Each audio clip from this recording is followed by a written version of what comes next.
கர்த்தருடைய நாமத்தை உயர்த்துகிற போற்றுகிற ஒரு ஸ்தாபனம் இடிக்கப்படும்படியான ஒரு வீடியோவை நாம் சோசியல் மீடியாவில் பார்க்க முடிஞ்சுது.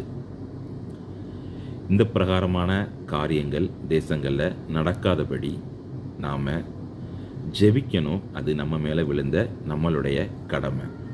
கர்த்தருடைய நாமத்தை பிரசங்கிக்கும்படியான ஸ்தலங்கள் எல்லாமே பாதுகாக்கப்படணும். கர்த்தருடைய வார்த்தைகளை சொல்லுகிற எல்லா தேவ மனுஷர்களும் பாதுகாக்கப்படணும். கர்த்தருடைய நாமத்தை உயர்த்துகிற எல்லா மக்களும் பாதுகாக்கப்படணும். நீங்களும் நானும் ஒரு இந்த காரியத்திற்காக வேண்டி ஜெபிப்போமா? இயேசுவின் நாமத்தில் ஜெபிக்கிறோம். ஆண்டவரே, நேற்று ஒரு வீடியோ பார்த்தோம். அதில் ஒரு சர்ச்சு இடிக்கப்படுது.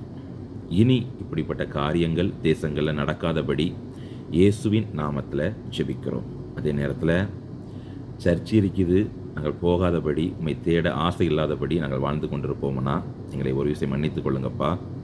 முது நாமத்தை உயர்த்துகிற பிள்ளைகளாகவும் முது வார்த்தைகளை கேட்க முது ஸ்தலத்திற்கு போகிற பிள்ளைகளாகவும் எங்களை நீர் உருமாற்றும்படியாகவும் நாங்கள் விட்டு கொடுக்கிறோம்.